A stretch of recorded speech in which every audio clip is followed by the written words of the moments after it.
पहली बार कोई ऐसा मामला सामने आया जिसमें जज के घर पर करोड़ों के जले नोटों का वीडियो सामने आया और उसकी तफ्तीश चल रही है। एक जज पर एक्शन लेना जितना मुश्किल है उतना ही कठिन उनको गिरफ्तार करना है या उन पर कोई कार्रवाई करना है अगर वो आरोपी पाए जाते हैं तब। हालांकि ये प्रोसेस बहुत लंबी होती है जिसमें महाभियोग के जरिए ही जज पर कार्रवाई की जा सकती है। ऐसे में सवाल यह है कि क्या यशवंत वर्मा यानी जस्टिस यशवंत वर्मा जज की कुर्सी गंवा सकते हैं या उनके ऊपर एफआईआर हो सकती है या क्या वो अपना वेतन भी गंवा सकते हैं। ऐसे कई सवाल हैं जिसके जवाब आज हम आपको बताने जा रहे हैं। जस्टिस यशवंत वर्मा के खिलाफ मुकदमा दर्ज हो सकता है, हालांकि इसमें कुछ शर्तें हैं। आज से 34 साल पहले का जिक्र करते हैं, यानी 1991। उस दौरान एक अहम फैसला दिया गया था, उस फैसले के बारे में भी आपको बताएंगे। उस फैसले में सुप्रीम कोर्ट ने कहा था कि हाई कोर्ट या सुप्रीम कोर्ट का कोई भी जज अगर अपने कार्यकाल के दौरान कोई अपराध करता है तो भ्रष्टाचार निवारण अधिनियम के तहत उस पर मुकदमा चलाया जा सकता है। हालांकि सुप्रीम कोर्ट ने यह भी कहा था कि किसी भी जज के खिलाफ सीआरपीसी की धारा 154 के तहत कोई भी आपराधिक मामला दर्ज नहीं किया जा सकेगा, यानी कोई एफआईआर दर्ज नहीं हो सकती।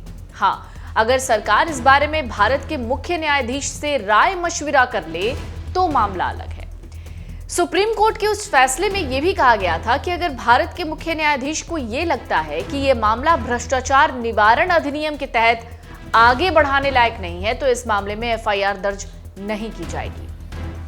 इसका पूरा मतलब है कि ये सब कुछ सीजेआई पर निर्भर करता है, यानी चीफ जस्टिस ऑफ इंडिया पर। दरअसल 1991 में सुप्रीम कोर्ट ने के वीरास्वामी बनाम भारत संघ के मामले में जजों के खिलाफ भ्रष्टाचार के आरोपों की जांच और उन पर कार्रवाई के कॉन्टेक्स्ट में महत्वपूर्ण गाइडलाइंस जारी की थी। सुप्रीम कोर्ट ने हाई कोर्ट के जजों को भ्रष्टाचार निवारण अधिनियम 1947 के तहत लोक सेवक माना। ये मतलब इसका ये है कि ये जज भी इस अधिनियम के प्रावधानों के तहत हैं और उन पर भ्रष्टाचार के आरोप लगाए जा सकते हैं, लेकिन कुछ शर्तों के तहत। हालांकि न्यायपालिका की स्वतंत्रता सुनिश्चित करने के लिए अदालत ने यह भी निर्धारित किया कि किसी जज के खिलाफ यानी किसी भी जस्टिस के खिलाफ आपराधिक मामला दर्ज करने से पहले भारत के चीफ जस्टिस से परामर्श जरूरी है। इसके अलावा ऐसे मामलों में राष्ट्रपति की पूर्व स्वीकृति भी जरूरी है। हाल ही में दिल्ली हाई कोर्ट के जस्टिस यशवंत वर्मा के घर के पास नोट मिलने को लेकर सुप्रीम कोर्ट सख्त है। चीफ जस्टिस ऑफ इंडिया यानी सीजेआई संजीव खन्ना ने इस मामले में जांच के लिए 3 जजों की कमेटी बनाई जो आरोपों की फैक्ट फाइंडिंग जांच करेगी। हाई कोर्ट के जजों की नियुक्ति, वेतन, महाभियोग प्रक्रिया न्यायपालिका की स्वतंत्रता और जवाबदेही के बीच संतुलन बनाए रखती है। इसको समझना दरअसल कैसे जरूरी है और क्या है ये पूरा मामला, चलिए आपको समझाते हैं। तो भारतीय संविधान के अनुच्छेद 217 के तहत हाई कोर्ट के जजों की नियुक्ति कैसे होती है वो समझिए। इस प्रोसेस में भारत के राष्ट्रपति, सीजेआई और संबंधित राज्य के राज्यपाल शामिल होते हैं। मकसद होता है केवल योग्य और अनुभवी व्यक्ति ही इस महत्वपूर्ण पद पर नियुक्त हो। राष्ट्रपति के पास कॉलेजियम की सिफारिश को स्वीकार करने या उस पर फिर से सोचने के लिए वापस भेजने का अधिकार होता है। हालांकि अगर कॉलेजियम फिर से उसी व्यक्ति का नाम भेजता है तो राष्ट्रपति को उस व्यक्ति को जस्टिस यानी जज नियुक्त करना होता है। नियुक्ति के बाद जज को संबंधित राज्य के राज्यपाल के सामने शपथ लेनी होती है। राष्ट्रपति के पास कॉलेजियम की सिफारिश को स्वीकार करने या पुनर्विचार करने के लिए वापस भेजने का अधिकार होता है। हालांकि फिर से अगर कॉलेजियम उसी व्यक्ति का नाम भेजता है, जैसे आपको पहले बताया, तो राष्ट्रपति को उस व्यक्ति को जस्टिस नियुक्त करना होता है और फिर राज्यपाल के सामने वो जज जो संबंधित जज होते हैं राज्य के, वो राज्यपाल के सामने शपथ लेते हैं। हाई कोर्ट के जस्टिस बनने के लिए किसी व्यक्ति का भारतीय नागरिक होना जरूरी है। उसे या तो किसी हाई कोर्ट में 10 साल तक का वकील के रूप में प्रैक्टिस करना होगा या न्यायिक सेवा में 10 सालों तक काम करने का अनुभव होना चाहिए। इससे यह सुनिश्चित किया जाता है कि केवल एक्सपीरियंस्ड यानी अनुभवी और योग्य व्यक्ति ही जस्टिस बने। हाई कोर्ट के जजों का वेतन संसद तय करती है, समय समय पर रिवाइज भी करती है। जजों को अच्छा वेतन और सुविधाएं मिलती हैं, अलाउंसेस बहुत सारे मिलते हैं ताकि वो बिना किसी प्रेशर के भ्रष्टाचार में लिप्त हुए बिना अपने काम को कर सकें। अभी हाई कोर्ट के चीफ जस्टिस को 2.5 लाख रुपए महीना मिलता है। वहीं बाकी जजों को 2,25,000 रुपए महीना मिलता है। इसके अलावा उन्हें डियरनेस अलाउंस यानी DA, house rent allowance, medical सुविधाएं मिलती हैं, साथ ही transport allowance, leave, travel concession, provident fund, gratuity और पेंशन मिलती हैं।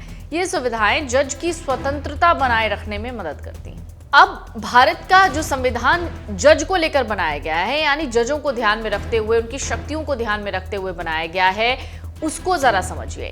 इंग्लैंड में राजकीय परिषद क्यूरिया रेजिस के न्यासत्व अधिकार के जरिए ही महाभियोग प्रक्रिया का जन्म हुआ। 1700 ईस्वी से यह न्यायाधीशों और मंत्रियों पर अभियोग चलाने के लिए तय हुआ। इंग्लैंड में 16वीं शताब्दी में भारत के गवर्नर जनरल वॉरेन हेस्टिंग्स और लॉर्ड मेलविले पर महाभियोग चलाया गया था।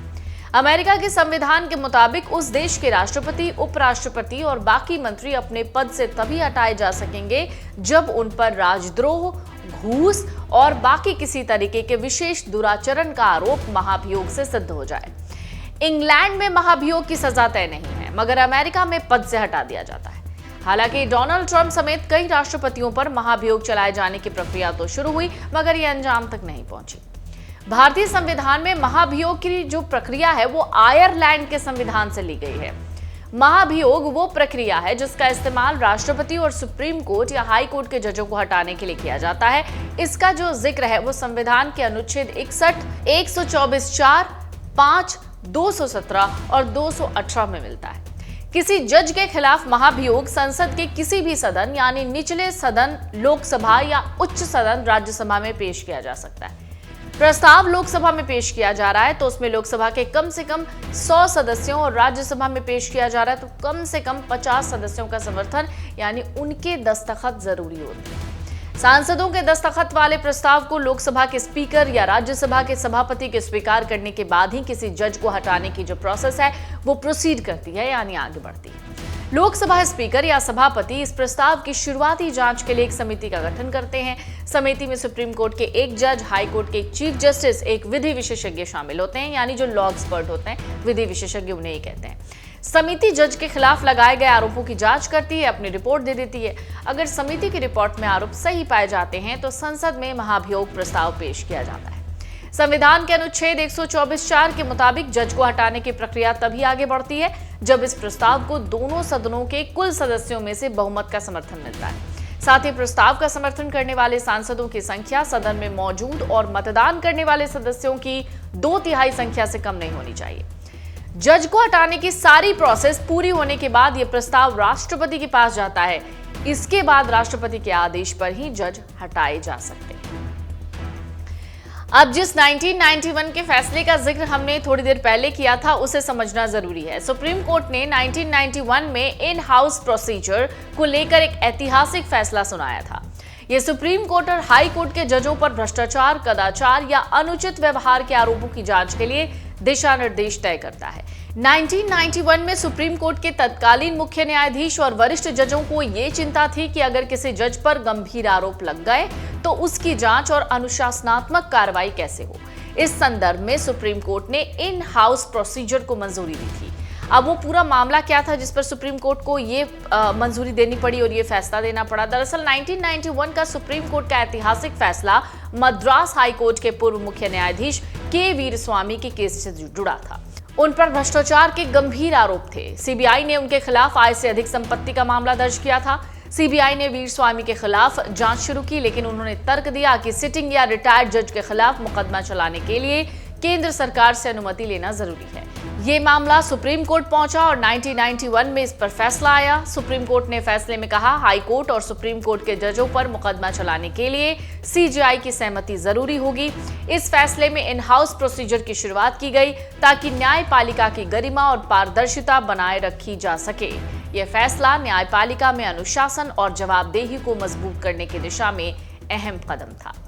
तो अब आप समझ गए होंगे कि अगर जस्टिस यशवंत वर्मा के घर से वो सारे सबूत निकल जाते हैं, अगर ये आरोप सिद्ध हो जाता है कि वो उनके घर में पैसा था और उनके घर में पैसों को जलाया गया था, ये सब कुछ अगर सिद्ध हो जाता है, तब जस्टिस वर्मा पर क्या कार्रवाई हो सकती है।